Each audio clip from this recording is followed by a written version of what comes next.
सियासत हो रही है सर, इसके बारे में जरा बता दें। राजभवन के लगाए हुए अफसर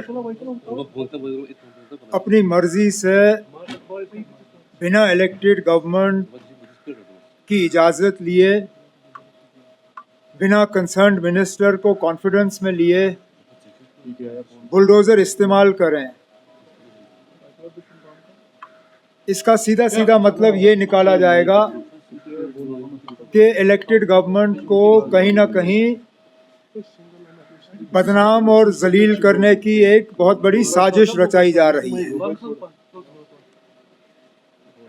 इसीलिए हम बार बार कहते हैं कि हमारे डिपार्टमेंट में जो फील्ड स्टाफ हैं उन्हें लगाने की इजाज़त हमें होनी चाहिए। ठीक है, commissioner secretary, principal secretary, additional chief secretary वगैरह आप लगाएं, लेकिन डेवलपमेंट अथॉरिटीज़ के सीईओ वगैरह वो इलेक्टेड गवर्नमेंट के तरफ से लगने चाहिए। रेवेन्यू स्टाफ हमारे इजाज़त से होनी चाहिए।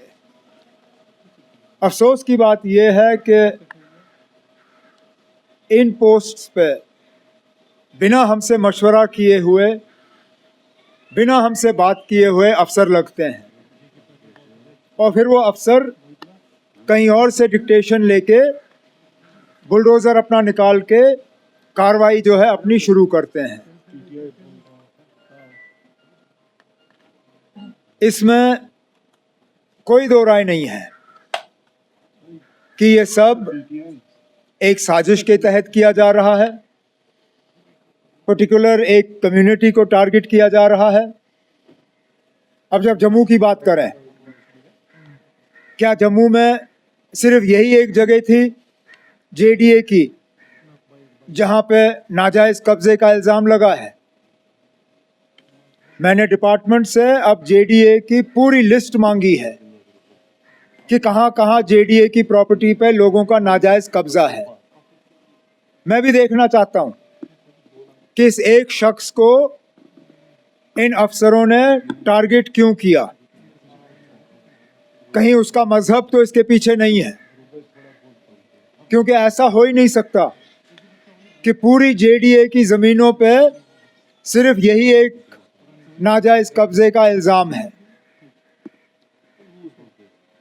अब हमें कहा जाता है कि हमारे कामकाज में दखल नहीं होता, लेकिन ये तो सीधा सीधा दखल है।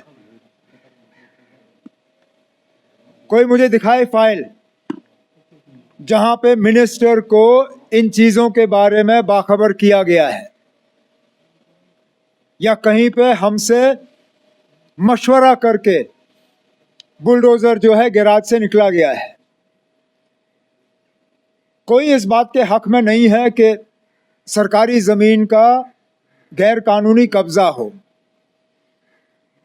लेकिन ये लोग जो पिक एंड चूज तरीके से अपने बुलडोज़र का इस्तेमाल करते हैं इलेक्टेड गवर्नमेंट को जलील करने के लिए, उन्हें भी अपनी हरकतों से बाज आना चाहिए। आपको कोई इंफॉर्मेशन है इस बंदे के बारे में कि उसका बैकग्राउंड क्या है, क्या ना? अगर हमारा लगाया हुआ अफसर ये काम करता तो अभी तक मैंने उसके खिलाफ कार्रवाई की होती, क्योंकि बिना मिनिस्टर के इजाजत के आप इतने बड़े कदम ले कैसे सकते हो? कहीं ना कहीं तो इसमें, जैसे मैंने कहा, मुझे एक साजिश की बू अब दिखनी शुरू हो गई है। क्योंकि एक बार ये होता तो मैं कहता चले ना गलती से हुआ है, दो बार होता तो मैं कहता चलिए हो सकता है कि हुआ हो, लेकिन लगातार एक के बाद एक इस तरह की चीजें, ये सिर्फ और सिर्फ इलेक्टेड गवर्नमेंट को जलील और बदनाम करने के लिए किया जा रहा है, क्योंकि वो इस इलेक्शन के नतीजों को ये लोग हजम नहीं कर पाते। अभी जम्मू में ये कंटिन्यू है, तो एप्रीहेंशन हमारे यहाँ है, because day before yesterday one incident happened in कंगन हाउस। वही मैं कह रहा हूं ना ये हमारे जानकारी में लाई गई कि ये करने जा रहे हैं, ना इलेक्टेड गवर्नमेंट से कहीं इसके बारे में मशवरा हुआ। मैं फिर इस बात को दोहराता हूं, कोई इस चीज के हक में नहीं है कि गैर कानूनी सरकारी जमीन पे कब्जा हो किसी का,